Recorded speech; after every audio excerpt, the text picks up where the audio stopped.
निषिद्ध नगर फॉरबिडन शहर के गहरे और शांत गलियारों से गुजरते हुए हवा में सदियों की धूल जैसे जम गई है, जो सुबह की हल्की और ठंडी रोशनी में धीरे धीरे तैर रही है। यहाँ समय बहुत धीरे धीरे बहता है। हवा का हर इंच देवदार की लकड़ी और पुराने श्वान पेपर की धीमी मीठी सुगंध से भरा है। इस शांत गहराई में हम अपनी नज़रें धीरे से उंगलियों के हल्के स्पर्श की तरह उस ऐतिहासिक खजाने की ओर मोड़ते हैं जो भारी मेज पर फैला हुआ है। कुन्यू वांगो क्वांटू, दुनिया के सभी देशों का एक पूर्ण मानचित्र। ये केवल एक नक्शा नहीं है, ये कलम और स्याही के माध्यम से सभ्यताओं का एक गहरा संवाद है। मिंग राजवंश के चीनी भूमि द्वारा पहली बार पूरी दुनिया को छूने का प्रयास है। कैमरा बहुत धीरे धीरे रेशम के बारीक किनारों से गुजरता है, जिसमें बुने हुए अक्षांश और देशांतर रेखाएं हैं। समय के साथ साथ जेट जैसी कोमल हल्के भूरे रंग की हो गई हैं। ये बामिंग वानन पेपर और शाही रेशम का एक आदर्श संयोजन है। किनारों पर थोड़े उठे हुए बारीक रेशे समय की हल्की सांसों की तरह हैं, जो वानली के 30वें वर्ष की उस दोपहर की कहानी कहते हैं, जो जिज्ञासा और महत्वाकांक्षा से बुनी हुई थी। जैसे जैसे नजरें आगे बढ़ती हैं, नक्शे की पूरी रूपरेखा धीरे धीरे दिखाई देती है। ये एक विशाल और भव्य 6 फलकों वाली स्क्रीन जैसी संरचना है, जिसमें प्रत्येक फलक एक अज्ञात क्षेत्र को दर्शाता है, जो एक साथ मिलकर समुद्री लहरों की तरह उठते गिरते सामंजस्यपूर्ण लय का अनुभव कराता है। उस प्राचीन और गहरे रंग को देखें। ये स्याही का अवसाधन है जो रेशों की गहराई में समा गया है, जिसमें एक रहस्यमयी और दूरदर्शितापूर्ण आभा है। नक्शे पर समुद्र आज के नक्शों की तरह गहरे नीले नहीं हैं, बल्कि चाय के रंग और हल्के रंग के विस्तृत फैलाव जैसे हैं, जैसे कि प्राचीन समुद्री धुंध अभी पूरी तरह से छटी ना हो। पहाड़ हल्के हरे और गेरू के रंगों से चित्रित हैं, जिसमें पश्चिमी परिप्रेक्ष्य के शुरुआती निशान हैं। फिर भी गीत और युवान राजवंश की लैंडस्केप पेंटिंग की शाश्वत भावना को बनाए रखा गया है। आप मक्खी के सिर जितनी छोटी टिप्पणियों को देख सकते हैं, जो ली झिझाओ और मटेओ रिक्की ने अनगिनत रातों में दूर के महासागरों के पार की किंवदंतियों और भौगोलिक मापों हुचीनी अक्षयों में अनुवादित किया था। जब ये 3 मीटर से अधिक की विशाल कृति पूरी तरह से सामने आती है, तो इसका दृश्य प्रभाव शांत और बहुत बड़ा होता है। 6 पैनल करीने से व्यवस्थित हैं, फिर भी वे दृष्टि में एक पूर्ण गोलाकार दुनिया में परिवस्थित होते हैं। यहीं पर स्वर्ग गोल और पृथ्वी चौकोर त्यान युआन डीफांग की पारंपरिक धारणा और गोल पृथ्वी का सिद्धांत की नवीन दृष्टि पहली बार सुरुचिपूर्ण ढंग से टकराती है। आप कलम और स्याही के बीच उस कंपन को महसूस कर सकते हैं। ये विशाल अज्ञात महासागर का सामना करते समय प्राचीन चित्रकारों के मन में उठने वाला विस्मय और लालसा है। हर रूपरेखा, हर अक्षांश और देशांतर रेखा का मिलन पृथ्वी की नाड़ियों जैसा है, जो मंद रोशनी में हल्की चमक बिखेर रहा है। ये एक मूक मिलन है, जिसमें पूर्व और पश्चिम का ज्ञान इन 6 पैनलों के बीच एक शाश्वत स्याही के निशान में बदल गया है, चुपचाप अगली सदी की टकटकी का इंतजार कर रहा है। वानली के 11वें वर्ष की शरद ऋतु में ज़ीजियांग नदी की नमी झाओकिंग के प्राचीन शहर पर छाई हुई थी। जब मटेओ रिक्की और मिशेल रुगीरी एक छोटी नाव में सवार होकर धीरे धीरे लिंगनान के नम तट पर पहुंचे, तो एपेनाइन प्रायद्वीप से आए इस जेजुइट रिक्की को अभी यह एहसास नहीं था कि जिस भूमि पर उसके पैर थे, वो एक शानदार लेकिन गुप्त शिखर पर थी। झाओकिंग की हवा सूखे औषधीय पौधों और नदी की मछली की मीठी खट्टी गंध से भरी थी। वो शहर के बाहर जियान हुआ मंदिर में बस गए, जो उनके मिंग राजवंश के जीवन का शुरुआती बिंदु था। उस अध्ययन कक्ष में, जहां चंदन जलाया जाता था और जलरंग के लैंडस्केप चित्र लटके हुए थे, मैटेओ रिक्की ने सावधानी से लकड़ी के बक्से से उन कीमती चीज़ों को निकाला जो आधे ग्लोब को पार कर चुकी थीं। ये ऐसे दृश्य थे जो मिंग राजवंश के विद्वानों ने कभी नहीं देखे थे और ये पश्चिमी विज्ञान और पूर्वी सौंदर्य शास्त्र का पहला मूक टकराव था। सबसे पहले हलचल पैदा करने वाली पीतल की बनी सटीक गियर वाली स्वयं बजने वाली घड़ी थी। मिंग काल में समय वो पानी की बूंदें थीं जो धीरे धीरे पानी के घंटों में टपकती थीं। वो अगरबत्ती की कुंडलिनी थी जो जलकर राख हो जाती थी, और वो धुंधली लय थी जो सौर अवधियों और नियति से घनिष्ठ रूप से जुड़ी थी। हालांकि जब ये घड़ी मेज पर रखी गई, तो उसकी स्पष्ट और नियमित टिक टिक की आवाज ने लगभग क्रूर सटीकता के साथ अध्ययन कक्ष की जल जैसी शांति को चीर दिया। प्रीफेक्ट वांग पान और स्थानीय विद्वान चारों ओर खड़े होकर सांस रोककर सुनहरे डायल पर चलती सुई को देख रहे थे। वो यांत्रिक धड़कन थी, प्राकृतिक लय से पूरी तरह अलग, ज्यामितीय समय। गियर के घूमने की हल्की घर्षण ध्वनि शांत दोपहर में असाधारण रूप से स्पष्ट थी, जैसे कि एक नई ब्रह्मांडीय व्यवस्था इस प्राचीन साम्राज्य की इंद्रियों पर चुपचाप हमला करने की घोषणा कर रही हो। इसके बाद मैटियो रिक्की ने दोपहर की गर्म धूप में, जो खिड़की के फ्रेम से अंदर आ रही थी, धीरे धीरे मखमल जड़ी एक लकड़ी की डिबिया खोली और उसमें से एक पारदर्शी, सुव्यवस्थित कटे हुए सतह वाला प्रिज्म निकाला। विद्वानों की आश्चर्यचकित निगाहों के सामने उन्होंने धीरे से कोण समायोजित किया, जिससे शुद्ध सफेद प्रकाश कांच से गुजरा। उसी क्षण पहले से सादी सफेद दीवार पर एक शानदार, रंगीन इंद्रधनुष फूट पड़ा। ये चित्रकार के ब्रश का रंग नहीं था, बल्कि प्रकाश का विच्छेदन था। मिंग के विद्वान स्याही के गहरे हल्के रंगों में अर्थ खोजने के आदी थे, जबकि ये वस्तु, जिसे वे हुओ की जिंग, अग्नि दर्पण या सतरंगी कांच कहते थे, ने दुनिया के मूल को लाल, नारंगी, पीले, हरे, सियान, नीले और बैंगनी के क्रम में विभाजित कर दिया।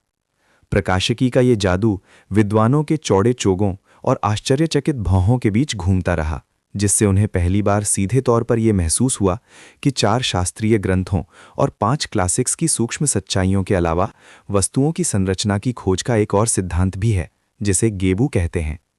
जब समय के निशान नानचांग तक पहुंचे तो मैटेओ रिक्की की छवि में सूक्ष्म और गहरा परिवर्तन आया।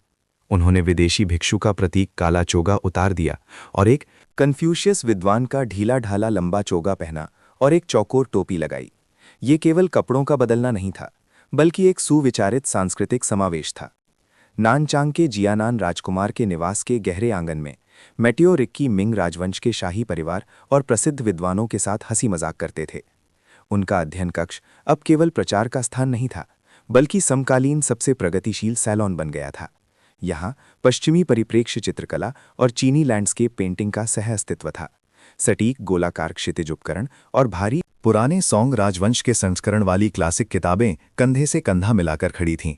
विद्वानों की उंगलियां ठंडी धातु के उपकरणों को छूती थीं और वे रिक्की को विदेशी लहजे में मैंडरिन में पृथ्वी के गोल होने की सच्चाई बताते हुए सुनते थे। ये प्रभाव बहुत बड़ा था, क्योंकि इसने स्वर्ग गोल और पृथ्वी चौकोर की गहरी जड़ें जमाई हुई दृश्य सहजता को चुनौती दी थी। हालांकि यही स्वयं बजने वाली घड़ियों की टिक-टिक और प्रिज्म से परावर्तित होने वाली सतरंगी रोशनी थी, जिसने उन मिंग काल के दिमागों में, जो कलम और स्याही की सुगंध के आदी थे, एक छोटी सी दरार पैदा कर दी। इस दरार के माध्यम से उन्होंने एक भौतिक दुनिया की झलक देखी, जो उनकी कल्पना से कहीं अधिक विशाल और जटिल थी। अध्ययन कक्ष की गहराई में होने वाली ये मुलाकात शांत झील में फेंके गए पत्थर की तरह थी। हालांकि छोटी थी, लेकिन इसने सहस्त्राब्दी पुरानी विश्वदृष्टि में ऐसी परत दर परत लहरें पैदा कर दी थीं, जिन्हें फिर कभी शांत नहीं किया जा सका। और कुनियू वांगुओ क्वांतु की स्याही इन्हीं लहरों में धीरे धीरे फैलकर आकार ले रही थी। आधी रात को बीजिंग शहर में चांदनी घने बादल से आधी ढकी हुई थी। चारों ओर सन्नाटा था। केवल ली झिझाओ के अध्ययन कक्ष में एक दीपक की लौह मटर के दाने सी टिमटिमा रही थी, कमजोर लेकिन दृढ़ता से। हवा में एक मिश्रित सुगंध तैर रही थी, पुरानी देवदार की स्याही को पानी में घोलने के बाद निकलने वाली हल्की जली हुई गंध, श्वान पेपर की सूखी लकड़ी जैसी विशिष्ट गंध, और मैटेओ रिक्की के शरीर से आने वाली दूर से लाई गई हल्की सी मीठी अगरबत्ती की गंध। मेज पर एक बड़ा, अभी तक अधूरा श्वान पेपर फैला हुआ था, एक शांत समुद्र की तरह। ली झिझाओ किनारे पर बैठे थे, उनकी उंगलियां उन्होंने हूबी ब्रश को हल्के से पकड़े हुए थीं। ब्रश के बाल दीपक की छाया में अत्यंत बारीक दिख रहे थे।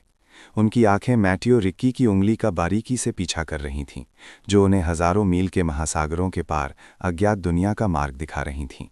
मैटेओ रिक्की झुककर फुसफुसाए। उनकी आवाज़ एक गहरी शाम की प्रार्थना जैसी थी, जिसमें विदेशी भाषा का घुमाव था, फिर भी वे चीनी भाषा के स्वर और उच्चारण को समायोजित करने की कोशिश कर रहे थे। वो ऑटेलियस के विश्व एटलस में जाल की तरह बुने हुए लैटिन अक्षरों की ओर इशारा करते हुए एक एक करके अपरिचित और कठिन उच्चारण धीरे धीरे बोल रहे थे। ये मानव सभ्यता के इतिहास में एक अत्यंत दुर्लभ संवाद था। जब भी रिक्की किसी स्थान का नाम बोलते, ली झिझाओ सोच में डूब जाते। वे अपने दिमाग में व्यापक ऐतिहासिक ग्रंथों और संग्रहों को खंगालते। चीनी भाषा के विशाल शब्दकोश में ऐसे शब्द खोजने की कोशिश करते जो ध्वनि और सुरुचिपूर्ण अर्थ दोनों में सबसे उपयुक्त हों। जब यूरोपा यूरोप में और एशिया एशिया में परिवर्तित हुआ, तो ये केवल ध्वनि का अनुवाद नहीं था, बल्कि दो दूरस्थ सभ्यताओं के कलम की नोक पर पहली औपचारिक हाथ मिलाई थी। ली जिझाओ ने गहरी सांस ली। स्याही में डूबी ब्रश की नोक कागज की सतह के ऊपर कुछ क्षणों के लिए टिकी। फिर नरम ब्रश श्वान पेपर को हल्के से छुआ। उसी क्षण स्याही और रेशों के बीच एक सूक्ष्म और सुंदर रासायनिक प्रतिक्रिया हुई। श्वान पेपर के छोटे छिद्र प्यासे नदी तल की तरह स्याही को लालच से सोख रहे थे। स्याही के निशान बाहर की ओर धीरे धीरे फैल रहे थे, जिससे एक अत्यंत बारीक धुंध जैसी हल्की सीमा बन रही थी। कलाई के घुमाव के साथ ब्रश के उठाने और दबाने के बीच अटलांटिक महासागर के 3 अक्षर शक्तिशाली रूप से कागज पर उभर आए। ली झिझाओ केवल भूगोल का दस्तावेजीकरण नहीं कर रहे थे, वे चीनी अक्षरों के स्ट्रोक से उन विदेशी पहाड़ों और नदियों को आत्मा दे रहे थे जिनके बारे में मिंग राजवंश के लोगों ने कभी नहीं सुना था। वे अक्षांश और देशांतर के छोटे छोटे विस्थापनों का अध्ययन कर रहे थे, उन जटिल द्वीप नामों का सत्यापन कर रहे थे। आर्कटिक के बर्फीले क्षेत्रों से लेकर अंटार्कटिक के अज्ञात दक्षिणी महाद्वीप तक हजारों स्थानों के नामों को बार बार स्याही में डुबोने और लिखने के बीच फिर से नामित और परिभाषित किया गया था। ली झिझाओ के कनपटी से पसीना टपक रहा था, लेकिन वो कागज पर नहीं गिरा। मैटेओ रिक्की किनारे पर सांस रोककर देख रहे थे। उन्हें यह देखकर आश्चर्य हो रहा था कि सुलेख नामक ये कला कैसे ठंडे भौगोलिक डेटा को एक गर्म कलाकृति में बदल देती थी। स्याही के पात्र में स्याही कभी खत्म न होने वाली लगती थी, फिर भी हर बूंद के उपभोग में पूर्व और पश्चिम के बीच की मनोवैज्ञानिक दूरी कम हो रही थी। समय बीतने के साथ श्वान पेपर पर खाली जगह धीरे धीरे घनी छोटी टिप्पणियों से भर गई। मौसम, संस्कृति और उत्पादों के बारे में वे विवरण सितारों की तरह महाद्वीपों के किनारों पर बिखरे हुए थे। ली झिझाओ की उंगलियां लंबे समय तक ब्रश पकड़ने के कारण थोड़ी अकड़ गई थीं, लेकिन उनकी आंखों की चमक और तेज हो गई थी। हर क्षेत्र के नाम का अनुवाद पूरा करने पर वे रिक्की के साथ एक दूसरे को देखकर मुस्कुराते थे। ये धर्म, भाषा और जाति से परे एक गहरा तालमेल था। स्याही की सुगंध से भरे इस कमरे में खिड़की के बाहर हवा की आवाज़ भी शांत हो गई लगती थी। केवल ब्रश की नोक और कागज के रगड़ने की सरसराहट की आवाज़ जैसे एक महान युग के जन्म की कहानी। नी कह रही हो, इन हजारों स्थानों के नामों का अध्ययन केवल भौगोलिक चिन्हों का स्थानांतरण नहीं था, बल्कि मानव जाति के साझा घर का एक महान पुनर्निर्माण था। और स्याही के सूखते ही दुनिया वैसी नहीं रही जैसी वो पहले थी। कैमरा एक जिज्ञासु पर्यवेक्षक की तरह धीरे धीरे और शांति से इस प्राचीन मानचित्र की गहराई में आगे बढ़ता है। विशाल विश्व की रूपरेखा धीरे धीरे दृष्टि से ओझल हो जाती है और उसकी जगह कलम, स्याही और कागज का एक सूक्ष्म भोज दिखाई देता है। हम सांस रोककर उन सुव्यवस्थित और बारीक कैश्यू लिपि में लिखे गए नोट्स को देखते हैं, जो हस्त निर्मित श्वान पेपर के छोटे से क्षेत्र में फैलते जाते हैं। ये सिर्फ पाठ नहीं है, बल्कि मिंग राजवंश के विद्वान ली झिझाओ और जेसुइट पादरी मैटेओ रिक्की के विचारों का सांस्कृतिक प्रतीक है। देखिए उन स्ट्रोक्स का उठना, मुड़ना और थमना। हर बिंदु, हर क्षैतिज रेखा, हर ऊर्ध्वाधर रेखा पूर्वी सुलेख की सहस्राब्दी पुरानी आत्मा को दर्शाती है। ब्रश की नोक के गिरने के क्षण में एक गर्म और दृढ़ भल होता है, मानो हम देख सकते हैं कि ब्रश घनी देवदार की स्याही से भरा हुआ है और कागज को छूते स्याही पौधों के रेशों के साथ धीरे से फैल जाती है। फिर भी कारीगर की सटीक नक्काशी तकनीक द्वारा बहुत कम समय में लकड़ी के उत्कीर्णन की सीमाओं के भीतर बंद कर दी जाती है। मोड़ पर गोलाकार और चौकोर दोनों आकृतियां अज्ञात भौगोलिक ज्ञान का सामना करते समय लेखक की कठोरता और श्रद्धा को दर्शाती हैं। ये संस्कृति के आर पार का संचार है, जो खरगोश के नरम बालों के माध्यम से दूर के विदेशी नामों को चीनी सभ्यता की सबसे परिचित दृश्य भाषा में बदल देता है। जैसे जैसे मानचित्र की सतह पर प्रकाश और छाया सूक्ष्म रूप से बदलते हैं, हम मानचित्र की सतह पर उस अकथनीय त्रिआयामी बनावट को महसूस करना शुरू करते हैं।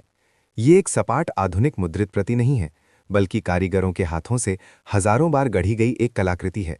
कल्पना कीजिए कि मिंग राजवंश के वानली काल में एक उत्कीर्णन कार्यशाला में अनुभवी उत्कीर्णक तेज नक्काशीदार चाकू लिए हुए मजबूत और बारीक दाने वाली नाशपाती की लकड़ी के ब्लॉक पर सुलेखक के ब्रश के स्ट्रोक का पालन करते हुए एक एक करके अतिरिक्त लकड़ी को हटा रहे थे। वे रेखाएं जो पीछे छूट गई हैं, इतनी सीधी और लचीली हैं, जैसे छोटे छोटे पहाड़ की लकीरें कागज पर जीवन की लय को छाप रही हैं। जब मोटी हस्त निर्मित कागज की शीट ऊपर रखी जाती है और खजूर के रेशों वाला ब्रश धीरे से फेरा जाता है, तो स्याही और कागज दबाव में सबसे गहरा आलिंगन पूरा करते हैं। सूक्ष्म लेंस की निगरानी में कागज की सतह के रेशे एक ऊपर नीचे पहाड़ी जैसा एहसास देते हैं। ये लकड़ी के उत्कीर्णन की विशिष्ट उभरी हुई बनावट है। स्याही इन सूक्ष्म दरारों में जमा हो जाती है, जिससे काले रंग के स्पष्ट स्तर बनते हैं। कुछ आधी रात की तरह गहरे हैं, जहां स्याही रेशों की गहराई में जमा हुई हैं। कुछ सुबह की धुंध की तरह हल्के हैं, जहां पानी और स्याही के अनुपात को निपुणता से मिलाया गया है। हवा में अभी भी हल्की पुरानी स्याही की सुगंध और बांस के रेशों की जड़ी बूटी जैसी गंध बची हुई है। ये समय के जमने के बाद की खुशबू है। ये नोट्स विशाल महासागरों और अज्ञात भूमि के किनारों पर घनी तरह से फैले हुए हैं। पाठ में ध्रुव तारे की ऊंचाई के माप, दूर देशों के अजीब रीति रिवाजों और सोने और मसालों से समृद्ध द्वीपों की किंवदंतियों का वर्णन है। हर स्याही के निशान की गीलापन, सूखापन, गागापन और हल्कापन उस युग में भौगोलिक सत्य की लालसा को बताता है। जब तिरछी रोशनी मानचित्र पर पड़ती है तो उन अक्षरों के किनारों पर बनी छोटी छोटी परछाइयां पूरे समतल संसार को और अधिक त्रिआयामी और ठोस बनाती हैं। कागज का हल्का पीलापन गहरे स्याही के निशानों के साथ एक कोमल विपरीतता बनाता है। ये केवल भौगोलिक जानकारी का संचार नहीं है, बल्कि हस्तशिल्प और ज्ञान के हस्तांतरण का एक मूक संवाद है। स्याही यहाँ केवल रंग नहीं है, ये तापमान का एक वाहक है, समुद्र पार की सामूहिक स्मृति है, जो हमें सदियों बाद भी सूक्ष्म कलम के माध्यम से महान खोजों के युग की उस विशाल महत्वाकांक्षा और मानवीय भावना को छूने में सक्षम बनाती है, जिसने पूरे तारामंडल और पृथ्वी को एक छोटे से दायरे में समाहित करने का प्रयास किया था। जैसे जैसे हमारी नज़रें विशाल स्क्रीन पर धीरे धीरे घूमती हैं, हम स्वयं को महान खोजों के युग के उस तूफानी ऐतिहासिक मार्ग में पाते हैं। कुन्यू वान गो क्वांटू के केंद्रीय तर्क का अवलोकन करते हुए आप पाएंगे कि मैटेओ रिक्की ने एक अत्यंत सूक्ष्म दृश्य संतुलन कला का उपयोग किया है। उन्होंने अटलांटिक महासागर को केंद्र में रखने की यूरोपीय मानचित्रों की प्रथा को पूरी तरह से नहीं अपनाया, बल्कि मेरिडियन रेखा को अभूतपूर्व रूप से स्थानांतरित किया, जिससे मिंग राजवंश का एशियाई महाद्वीप नक्शे के बाईं ओर बीच में मजबूती से स्थित हो गया। ये केवल भौगोलिक निर्देशांकों का पुनर्लेखन नहीं था, बल्कि राजनीति, संस्कृति और विज्ञान के बारे में एक गहरा संवाद था, जिसने उस समय के पूर्वी विद्वानों को पहली बार वैश्विक मानचित्र को देखते हुए इस गोलाकार, अक्षांश और देशांतर से बुने हुए जाल में एक ऐसी अपनेपन की भावना महसूस करने दी जो अपरिचित होते हुए भी जानी पहचानी थी। इस नक्शे ने दुनिया को 5 महाद्वीपों में विभाजित किया है। एशियाई महाद्वीप अपने गहरे स्याही के रंग और घनी टिप्पणियों के साथ विशाल और असीमित क्षेत्र को दर्शाता है, जबकि यूरोप को भूमध्य सागर के घुमावदार तटरेखा को पतली रेखाओं से दर्शाया गया है। लीविया अर्थात आज का अफ्रीका एक मोटे ज्यामितीय रूपरेखा में प्रस्तुत किया गया है। दूर महासागरों के पार के अमेरिकाज उस समय के ब्रश के स्ट्रोक में नया और आकर्षक लगता है, और सबसे मंत्रमुग्ध करने वाला दक्षिणी ध्रुव पर स्थित रहस्यमय कल्पना से भरा हुआ मैगेलानी का है। ये विशाल दक्षिणी महाद्वीप पृथ्वी के अनछुए हिस्सों के बारे में उस समय के लोगों की सभी रोमांटिक कल्पनाओं को समेटे हुए था, और इन 5 भूमिखंडों के बीच नक्शे का अधिकांश भाग गहरे काव्यात्मक समुद्री क्षेत्रों से घिरा है। जब आप करीब से देखेंगे तो आप मिंग राजवंश की कलम और स्याही और पश्चिमी सर्वेक्षण के संयोजन से उत्पन्न होने वाली सूक्ष्म बनावट पर चकित रह जाएंगे। चित्रकार ने अत्यंत बारीक ब्रश के स्ट्रोक से चमचमाती समुद्री सतह पर अनगिनत बालों जैसी पतली परत दर परत सजावटी लहरों के पैटर्न बनाए हैं। ये तरंगे केवल साधारण पुनरावृत्ति नहीं है, बल्कि रेशम की सिलवटों जैसी लयबद्धता दर्शाती हैं, मानो आप कागज पर प्राचीन लहरों के हल्के थप्पड़ सुन सकते हैं। इन सूक्ष्म तरंगों के बीच मैटेओ रिक्की और चीनी चित्रकारों ने मिलकर समुद्री चमत्कारों की एक श्रृंखला का वर्णन किया है, जो मंत्रमुग्ध कर देती है। आप गहरे समुद्र में तैरते हुए भयानक समुद्री राक्षसों को देखेंगे। वे महान खोजकर्ताओं की किंवदंतियों के दुस्वप्न थे। आप बड़े पंखों वाली उड़ने वाली मछलियों को देखेंगे, जो स्याही जैसे गहरे समुद्र से बाहर निकलकर जीवंत आर्क बनाती हैं, और वे विशाल व्हेलें जो पानी के फव्वारे छोड़ती हैं, जिनकी आकृति में वैज्ञानिक अवलोकन और कलात्मक अतिशयोक्ति दोनों हैं, मानो वे इस अज्ञात समुद्री क्षेत्र के संरक्षक देवता हों। ये समुद्री जीव केवल सजावट नहीं है, वे सूक्ष्म रेखाओं में सांस लेते हैं, मूल रूप से समतल भौगोलिक जानकारी को एक जीवन शक्ति से भरपूर पारिस्थितिकी तंत्र में बदल देते हैं। हर विवरण, हर शल्क के हल्के गहरे रंग के बदलाव से लेकर हर लहर के उठने और मुड़ने तक उस युग की अज्ञात दुनिया के प्रति श्रद्धा और जिज्ञासा को समेटे हुए है। इन परत दर परत स्याही के निशानों के माध्यम से हम केवल महाद्वीपों और महासागरों की रूपरेखा ही नहीं देखते हैं, बल्कि सभ्यताओं और इंद्रियों को पार करने वाली एक शानदार यात्रा भी देखते हैं, जिससे व्यक्ति को इस शांत कलम और स्याही के निशान में 400 साल से भी पहले के चमत्कारों और खोजों से भरे संसार का अनुभव होता है। मोमबत्ती की लौ धीरे से झिलमिलाती है, कुनियू वांगुओ क्वांटू के हल्के पीले रेशम पर चमकती है, जिसमें महीन रेशे आग की रोशनी में एक प्राचीन बनावट दिखाते हैं। जब हम अपनी दृष्टि को महाद्वीपों और समुद्रों की व्यापक रूपरेखा से हटाकर नक्शे के किनारों पर घनी मक्खी के सिर जितनी छोटी कैशू लिपि में लिखे हुए शाश्वत नोट्स की ओर ले जाते हैं, तो स्याही की सुगंध से बुनी हुई एक विश्व यात्रा उंगलियों के नीचे चुपचाप शुरू हो जाती है। ये नोट्स ठंडे भौगोलिक डेटा नहीं है, बल्कि मिंग राजवंश के वानली काल में विद्वानों द्वारा मैटेओ रिक्की के दृष्टिकोण से दूरस्थ विदेशी भूमि पर डाली गई सबसे गहरी और सच्ची कल्पनाएं हैं। दृष्टि सबसे दूर के यूरोप महाद्वीप पर पड़ती है। नोट्स में इस जगह को अनाज से भरपूर, जिसके लोग बुद्धिमान और विद्वान हैं और जहां का मौसम सौम्य है, के रूप में वर्णित किया गया है। मिंग राजवंश के लोगों की कलम से ये एक सुव्यवस्थित भूमि थी, जहां लोग शिष्टाचार का सम्मान करते थे और वास्तुकला उत्कृष्ट थी। मानो पृथ्वी के दूसरे छोर पर चीनी सभ्यता के साथ एक विनम्र दुनिया प्रतिध्वनित हो रही हो। पाठ में एक दुर्लभ सम्मान और जिज्ञासा झलकती है, उन विदेशी विद्वानों की कल्पना करते हुए जो लंबे चोगों में सजे हुए मेहराबदार स्थाकलयों में खगोल विज्ञान और ज्यामिति का अध्ययन करते थे, जिनकी आभा वसंत की हल्की हवा की तरह थी, सौम्य और तर्कसंगत। इसके बाद स्याही के निशान तेज धूप में तपते लीविया की ओर मुड़ते हैं, जो आज का अफ्रीका है। नोट्स में विशेष रूप से प्रसिद्ध नील नदी का उल्लेख है। नक्शे में दर्ज है कि इस नदी का पानी हर साल निश्चित समय पर चढ़ता और उतरता है, खेतों को सींचता है, भूमि को उपजाऊ बनाता है, और यहाँ के बारिश के बिल्कुल न होने के बावजूद सब कुछ पैदा करने के चमत्कार पर भी आश्चर्य व्यक्त किया गया है। पढ़ते हुए नील नदी के किनारे की नम मिट्टी की गंध आने लगती है और विशाल दरियाई घोड़े पानी में तैरते हुए हाथियों के झुंड अंतहीन सुनहरे घास के मैदानों में प्रवास करते हुए दिखाई देते हैं। मिंग के लोगों ने इस जगह के अजीब उत्पादों को बारीकी से दर्ज किया है, जैसे शेर, शुतुरमुर्ग और काली त्वचा वाले मजबूत शरीर वाले लोग। उनके लेखन में लिविया एक ऐसा देश है जो आदिम जीवन शक्ति और रहस्यमय नियमों से भरा है, गर्म और विदेशी आदिम तनाव से भरा हुआ।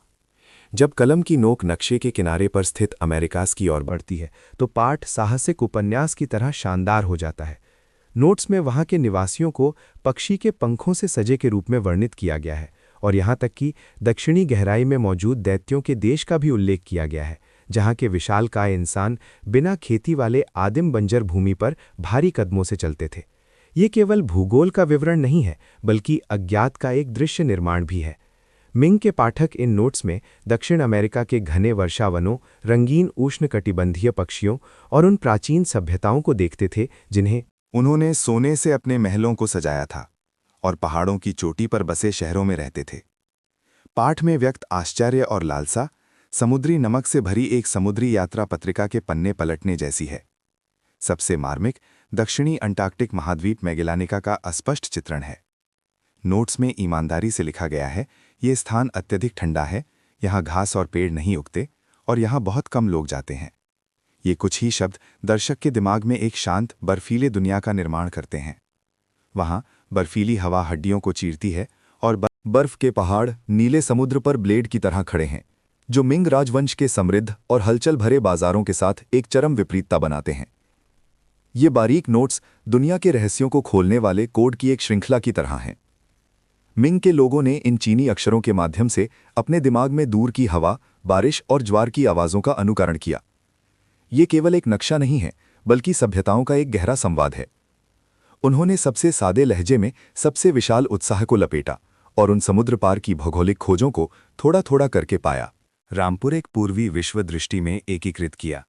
हर पंक्ति की टिप्पणी पृथ्वी के जीवन शक्ति की एक स्तुतिगान है, जो उस युग में मानव जाति के अपने निवास स्थान के प्रति असीम लगाव और अन्वेषण की इच्छा को रिकॉर्ड करती है। स्याही के प्रवाह के बीच एक जीवंत, त्रिआयामी, संवेदी तापमान से भरी दुनिया इस प्रकार कागज पर धीरे धीरे सांस लेती है। 400 वर्षों के समय को पार करते हुए आज भी हमें उस शुरुआती आश्चर्य और कोमलता का अनुभव कराती है। जैसे जैसे हमारी नज़रें कुनियू वांगू क्वांतू के विशाल महासागरों और घुमावदार पहाड़ों से धीरे धीरे हटती हैं, हम इस महान कृति के 4 कोनों पर पहुंचते हैं। वहां बारीक ब्रश के स्ट्रोक से अब भौगोलिक सीमाएं नहीं, बल्कि ब्रह्मांडीय पैमाने के गहरे विचार दर्शाए गए हैं। उस हल्के पीले और रेशेदार बनावट वाले शहतूत की छाल से बने कागज पर मिंग राजवंश के अंतिम काल की स्याही और पश्चिमी ज्यामिति यहाँ शांतिपूर्वक मिलती हैं और अत्यंत तर्कसंगत आकृतियों में परिवर्तित होती हैं। सबसे पहले हमारी नज़र बाईं और ऊपर के कोने में स्थित 9 स्वर्गों के मानचित्र पर पड़ती है। ये कोई आकस्मिक चित्रण नहीं है, बल्कि एक लगभग पवित्र कठोरता के साथ अरस्तुवादी ब्रह्मांडीय व्यवस्था को दर्शाता है। आप देख सकते हैं उन वृत्तों से बनाए गए संकेंद्रित वृत्त। हर रेखा इतनी स्थिर है कि उसमें जरा भी कंपन नहीं है।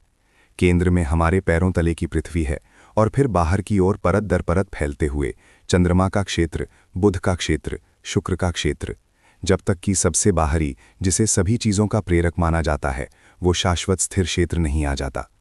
हर कक्षा के बीच का खाली स्थान मानो पारदर्शी ईथर बह रहा हो। उस जमी हुई स्याही में आप एक गियर जैसी सटीक कार्यप्रणाली महसूस कर सकते हैं। ये केवल खगोल विज्ञान का चित्रण नहीं है, बल्कि उस समय के विद्वानों द्वारा सांसारिक अराजकता में एक शाश्वत अपरिवर्तनीय ज्यामितीय नियम खोजने का प्रयास है। ऊपर दाईं ओर मुड़ते हुए वो एक भूमध्य रेखा उत्तरी ध्रुव मानचित्र है। यदि आप झुककर बारीकी से देखें तो पाएंगे कि मानचित्रकार ने एक अद्भुत प्रक्षेपण विधि का उपयोग किया है, जिसमें गोलाकार आकाश को एक समतल पर समतल किया गया है। उत्तरी ध्रुव बिंदु से अनगिनत रेडियल मेरिडियन रेखाएं बाहर की ओर फैलती हैं, जैसे रात के आकाश में खिलने वाली स्थिर आतिशबाजी या एक विशाल आकाश को सहारा देने वाली हड्डी की छतरी। वे छोटे काले बिंदु सितारों का प्रतिनिधित्व करते हैं, जिन्हें सटीक निर्देशांक पर रखा गया है। अब वे पौराणिक नक्षत्र नहीं हैं, बल्कि ज्यामितीय इकाइयां हैं, जिन्हें देखा और गणना किया जा सकता है। यहाँ की हवा भी शांत और स्पष्ट हो जाती है, जिससे आपको शरद ऋतु की रात की याद आती है, जब खगोल शास्त्री छत पर तांबे के उपकरणों के साथ अनगिनत तारों से बात करते हुए शांत समय बिताते थे। कागज पर स्याही की रेखाओं का गीलापन, सूखापन और गाढ़ापन आयाम परिवर्तन के गणितीय सौंदर्य को सटीक रूप से दर्शाता है, जिससे असीम तारों वाला आकाश एक दृश्यमान पैमाने में बदल जाता है, जिसे समझा जा सकता है। और नक्शे के बाईं ओर नीचे के कोने में आकाशीय और स्थलीय गोले का मानचित्र शांतिपूर्वक स्थित है।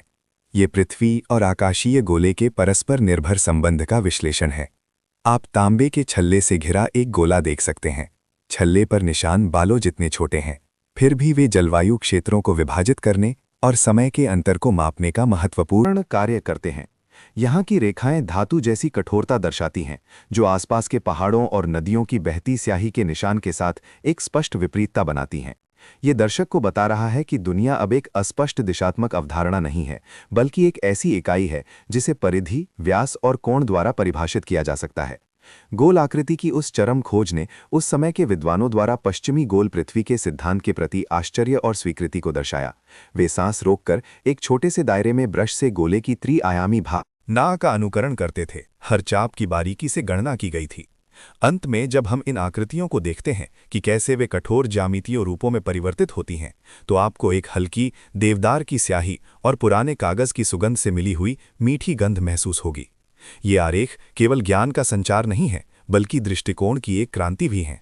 मिंग राजवंश के अंतिम काल के विद्वानों ने ली चिझाओ और मटेओ रिक्की के मार्गदर्शन में यह सीखना शुरू किया कि कैसे अदृश्य आकाश और विशाल पृथ्वी को कंपास और सीधे रूलर के दायरे में गणित किया जाए।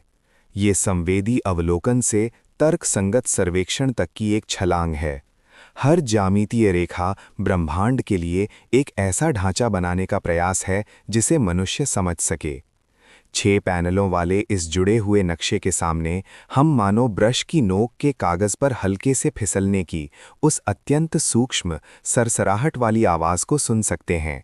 ये सभ्यताओं के मिलन के समय की सबसे कोमल और दृढ़ प्रतिध्वनि है। जैसे जैसे हमारी नज़रें धीरे धीरे नीचे उतरती हैं, हम मानो समय और साहस से बुने हुए एक विशाल जाल को ऊपर से देख रहे हैं। कृपया सांस रोककर उस मोटे शहतूत की छाल से बने कागज पर फैली हुई हल्की पुरानी स्याही की सुगंध वाली बारीक लिखावट का ध्यानपूर्वक अवलोकन करें। ये मटेओ रिक्की और मिंग राजवंश के विद्वान ली चिझाओ तथा अन्य लोगों के साझा ज्ञान का क्रिस्टलीकरण है और महान खोजों के युग का सबसे ठोस और बारीक लघुचित्र भी है। कैमरा एक हल्की समुद्री चिड़िया की तरह उड़ता है। कागज की थोड़ी खुरदुरी ऐतिहासिक बनावट वाले रेशों के करीब सबसे पहले विशाल और असीम अटलांटिक महासागर दिखाई देता है। उस समय की भौगोलिक जानकारी में इस गहरे जल क्षेत्र को, जिसे पश्चिमी प्राचीन लोगों ने अंधेरा सागर कहा था, अब जहाज़ों को निगलने वाली अंतहीन खाई नहीं थी, बल्कि बालों जैसी बारीक, दृढ़ और शक्तिशाली स्याही की समुद्री रेखाओं द्वारा अंतरिक्ष की दूरी और मानव साहस को फिर से परिभाषित किया गया था। देखिए कैसे कलम की नोक अफ्रीका के पश्चिमी तट पर धीरे धीरे दक्षिण की ओर बढ़ती है। बड़ी लहरों का पहाड़ केप ऑफ गुड होप के रूप में चिन्हित उस स्थान से गुजरती है। हर मोड़ की वक्रता अनगिनत नाविकों के तूफानी लहरों में भाग्य से जूझने की गर्मी को दर्ज करती है। कलम के रोक में समुद्र का पानी एक प्राचीन गहरे नीले रंग का दिखता है, जो हल्के पीले कागज के साथ मिलकर समय के प्रवाह की एक गहरी परतदार भावना पैदा करता है। मानो आंखें बंद करते ही आप तेज हवा में प्राचीन लकड़ी के मस्तूलों की भारी चरमराहट सुन सकते हैं और नमकीन समुद्री हवा के डेक से टकराने पर आने वाली ठंडी लहरें महसूस कर सकते हैं। जब कैमरा सुरुचिपूर्ण ढंग से केप ऑफ गुड होप के खतरनाक हिस्से को पार करता है, तो हम तुरंत विदेशी रंगों और रहस्यमय आभा से भरे छोटे पश्चिमी सागर हिंद महासागर में प्रवेश करते हैं। आज हम अच्छी तरह से जानते हैं, यहाँ की रेखाएं अधिक जीवंत और लयबद्ध हो जाती हैं। मौसमी व्यापारिक हवाओं की लय के साथ बारीक लिखावट मालदीव के टूटे हुए हीरों जैसे अनगिनत छोटे द्वीपों के बीच हल्के से घूमती है। नक्शे पर लिखे शब्द मच्छर के पैर जितने छोटे हैं, फिर भी वे लाल सागर तट और फारस की खाड़ी के समृद्ध व्यापारिक बंदरगाहों को अत्यंत कठोरता के साथ विस्तार से दर्ज करते हैं।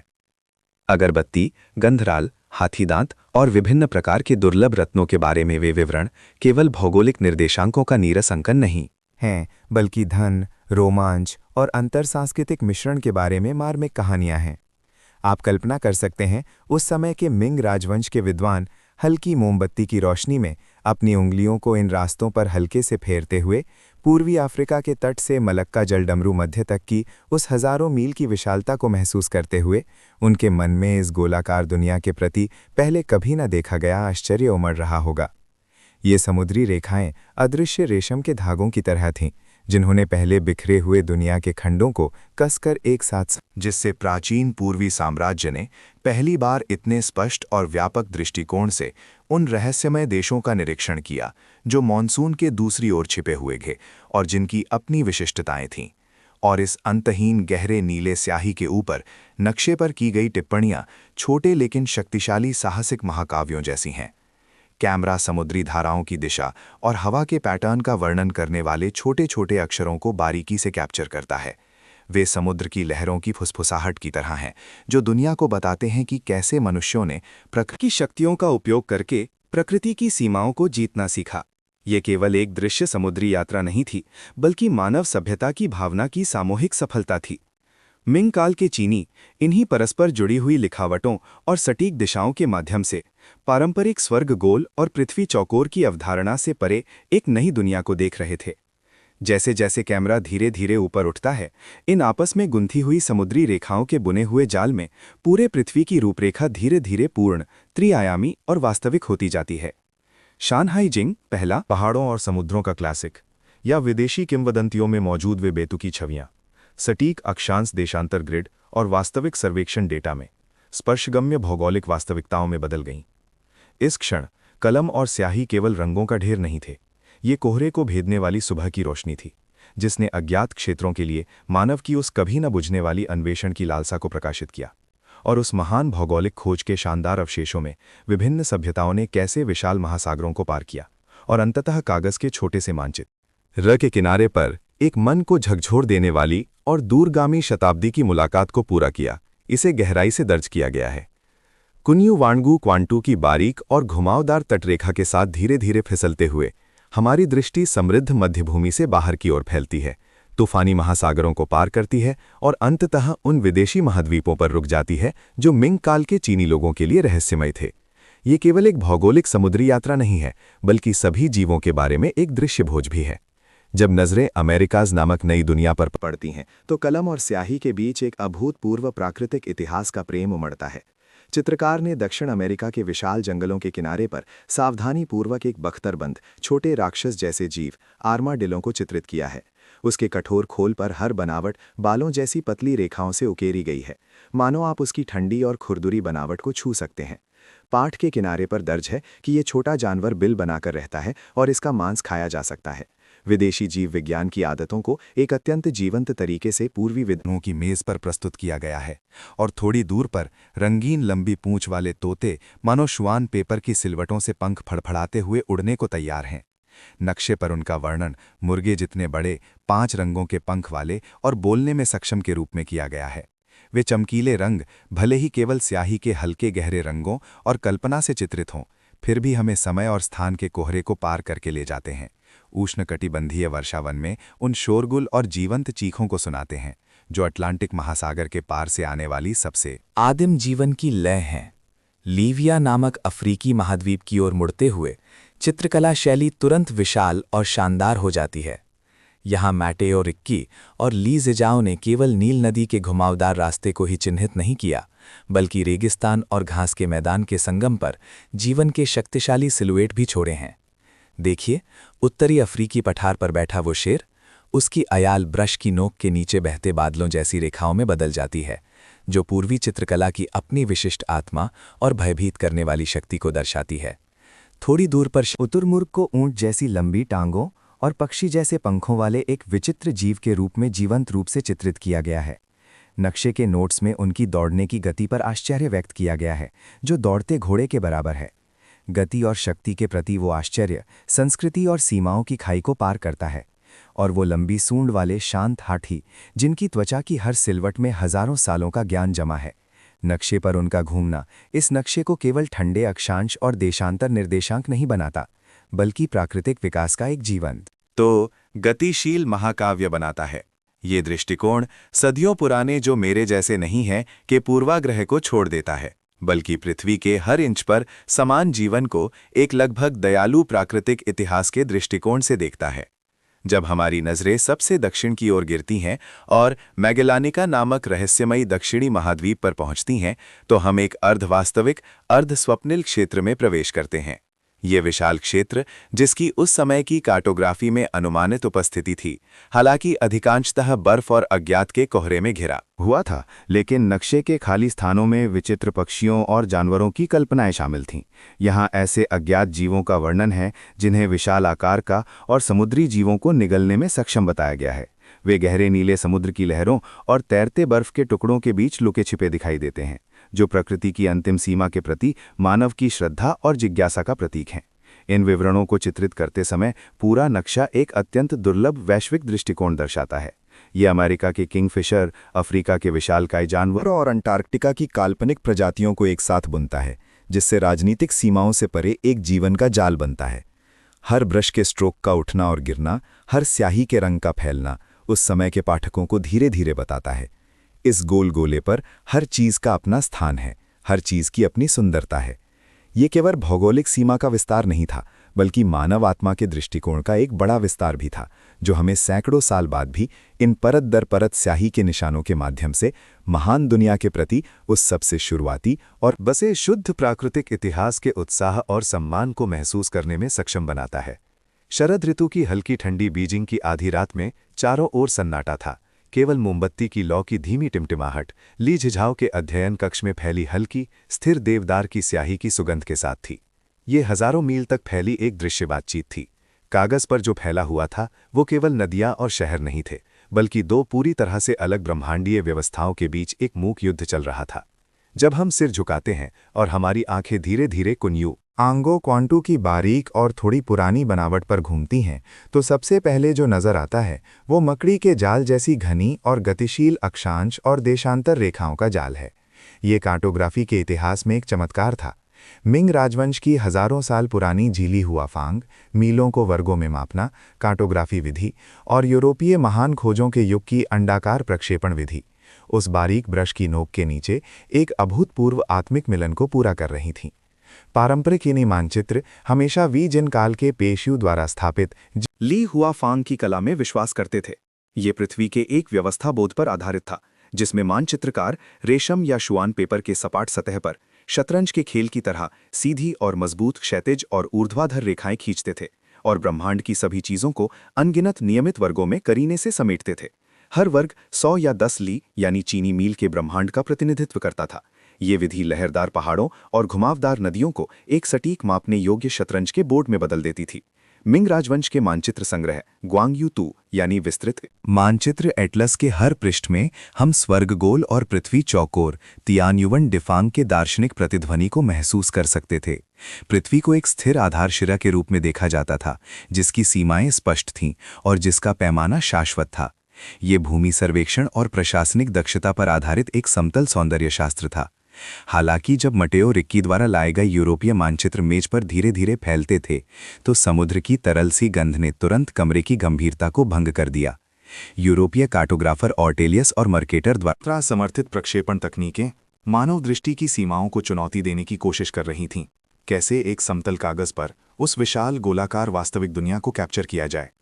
इस प्रकार हमने कुन्यू वांगुओ क्वांटू में उस सुरुचिपूर्ण और लचीले अंडाकार रूपरेखा को देखा। यहाँ कोई पूर्ण सीधी रेखा नहीं थी, केंद्रीय मेरिडियन रेखा को छोड़कर, जो दुनिया के अक्ष का प्रतीक थी। सभी मेरिडियन रेखाएं खींचे हुए धनुष की तार की तरह थीं, जो नरम चाप के साथ दोनों ओर फैलती थीं और अंततः दूर के ध्रुवों पर मिलती थीं। ये छद्मकार प्रक्षेपण नामक एक कला थी जिसने पूरे मानचित्र को एक अद्भुत गहराई का एहसास दिया, मानो पूरी पृथ्वी अपने अक्ष पर घूमते हुए धीरे धीरे सांस ले रही हो और दर्शक की दृष्टि के दोनों सिरों पर धीरे धीरे डूब रही हो। सबसे सांस रोक देने वाला दृश्य क्षण एक ही मानचित्र पर इन दो प्रणालियों के सहजीवन का अवलोकन करना था। ली जीजाओ ने अनुवाद प्रक्रिया के दौरान झीली हुआ फांग के मापन तर्क को कठोरता से नहीं त्यागा, बल्कि पारंपरिक 1 डिग्री 250 ली के बराबर के कठोर रूपांतरण को यूरोपीय अक्षांश और देशांतर के जले में सूक्ष्मता से बुना। हर क्षैतिज अक्षांश रेखा अभी भी समानांतर बनी हुई थी, जो अंतरिक्ष की स्थिरता के प्रति प्राचीन चीन के दृढ़ता का प्रतीक थी, और उनमें बुनी हुई मेरिडियन रेखाओं की चाप हर पल मिंग राजवंश के विद्वानों को याद दिला रही थी कि इस दुनिया में वक्रता है। जब प्रकाश और छाया सिनाबार यानी सिंदूर से चित्रित भूमध्य रेखा और स्याही की रेखाओं से खींची गई उष्णकटिबंधीय रेखाओं पर पड़ती हैं, तो हम देख सकते हैं कि पहले के चौकोर मील वर्ग किनारों के पास प्रक्षेपण के विरूपण के कारण सूक्ष्म खिंचाव और विकृति उत्पन्न करते हैं। ये दृश्य तनाव एक सपाट कालीन को एक विशाल गोले पर बिछाने जैसा है, जिसमें सिलवटों और फैलाव के बीच चीनी और पश्चिमी सभ्यताओं द्वारा अंतरिक्ष की समझ की बातचीत और समझौता निहित है। ये मानचित्र अब केवल भौगोलिक जानकारी का ढेर नहीं है, ये एक दृश्य सिम्फनी है जिसमें प्राचीन वर्ग लय और उभरती हुई चाप लय उस रेशम जैसी चिकनी कागज की सतह पर गूंजती हैं, और एक अधिक विशाल, गहरा और वक्रता से भरा ब्रह्मांड पूर्वी सभ्यता की दृश्य स्मृति में गहराई से अंकित हो जाता है। समय से जमी हुई इस कार्यशाला हवा में एक अत्यंत बारीक, हल्की फल जैसी सुगंध और पुरानी स्याही की मिलीजुली गंध तैर रही है। हमारी नज़र एक मोटे नाशपाती की लकड़ी के ब्लॉक पर केंद्रित है।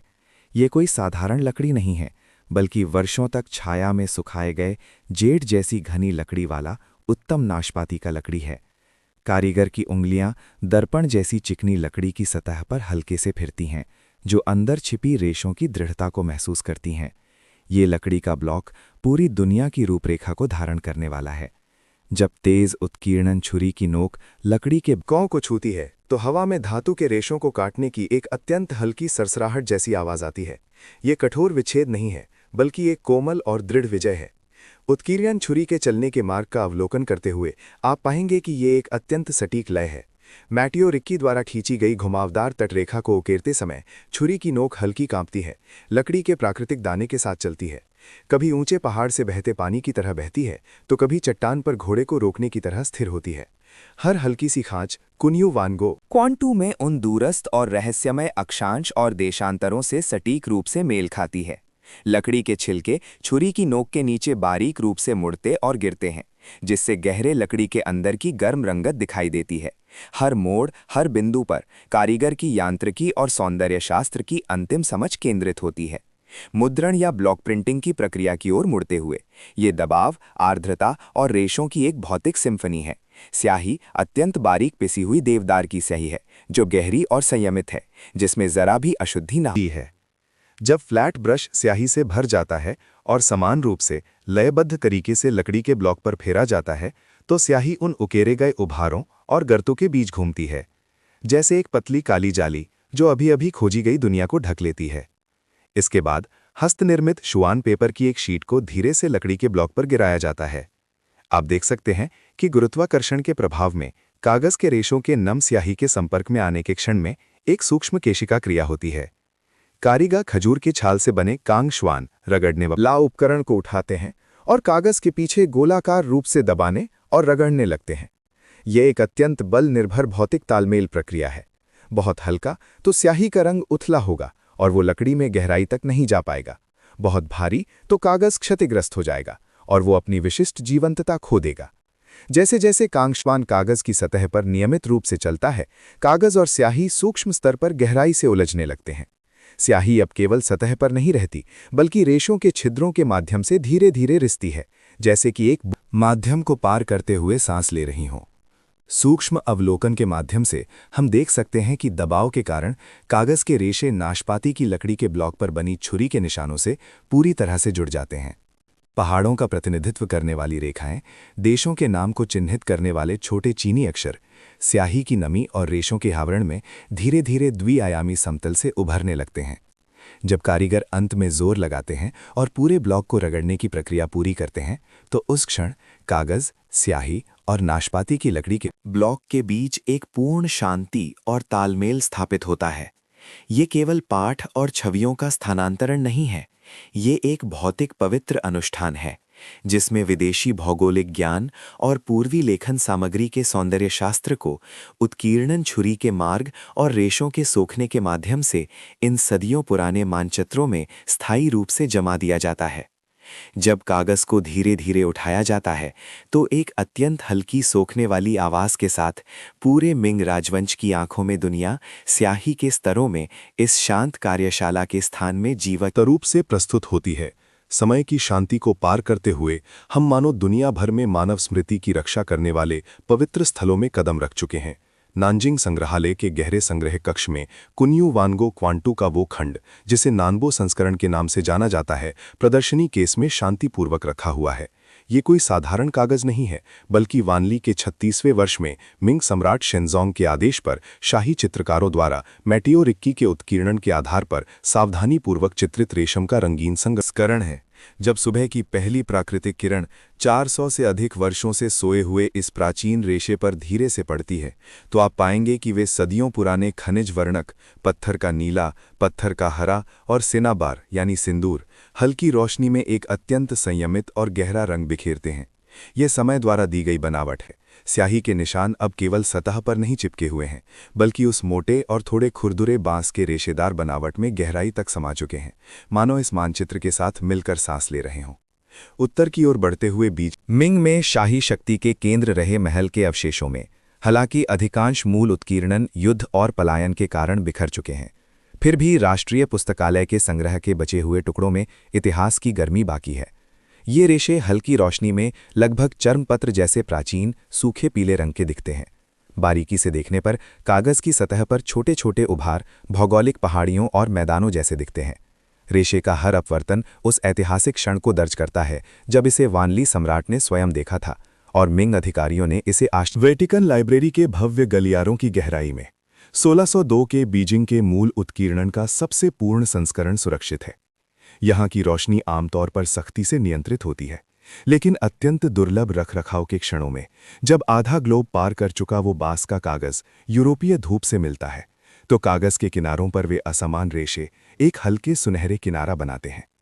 यही कहानी अमेरिकी मिनेसोटा विश्वविद्यालय ये केजे के जेम्स फोर्ड बेल लाइब्रेरी में भी घटित होती है।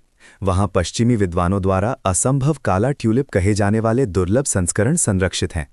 जब शोधकर्ता सांस रोककर उच्च आवर्धन लेंस से इन दूर पूर्वी देशों से आए प्राचीन रेशों का अवलोकन करते हैं, तो वे देख सकते हैं कि ली जिझाओ के प्रत्यक्ष पर्यवेक्षण में हांगझो या बीजिंग में उकेरी गई वे रेखाएं अभी भी अपनी दृढ़ता और तीक्ष्णता बनाए हुए हैं। प्रकाश उन उभरे हुए और धसे हुए लकड़ी के उत्कीर्णन चिन्हों में सूक्ष्म विसरित परावर्तन उत्पन्न करता है, जिससे नक्शे पर पहाड़ और समुद्री लहरें दृष्टि में धीरे धीरे ऊपर नीचे होते हुए प्रतीत होते हैं। बीजिंग, नानजिंग, वेटिकन और उत्तरी अमेरिका में फैले ये संस्करण भले ही विभिन्न अक्षांशों पर हों, विभिन्न आर्द्रता और प्रकाश का सामना कर रहे हों, फिर भी इस मानचित्र के इतिहास के शाश्वत प्रमाण का निर्माण करते हैं। रेशम पर हर सिलवट, प्रकाश ऑक्सीकरण के कारण उत्पन्न हर पीलापन, कलम और स्याही के निशानों और भौतिक समय स्थान के उलझाव का प्रतीक है। ये मानचित्र अब केवल भूगोल का प्रक्षेपण नहीं है, ये एक दर्पण है जो प्राकृतिक प्रकाश के प्रवाह में मिंग राजवंश के चीन और पश्चिमी दुनिया के शुरुआती मिलन की उस रेशम जैसी बारीक अटूट सांस्कृतिक लचीलेपन को दर्शाता है।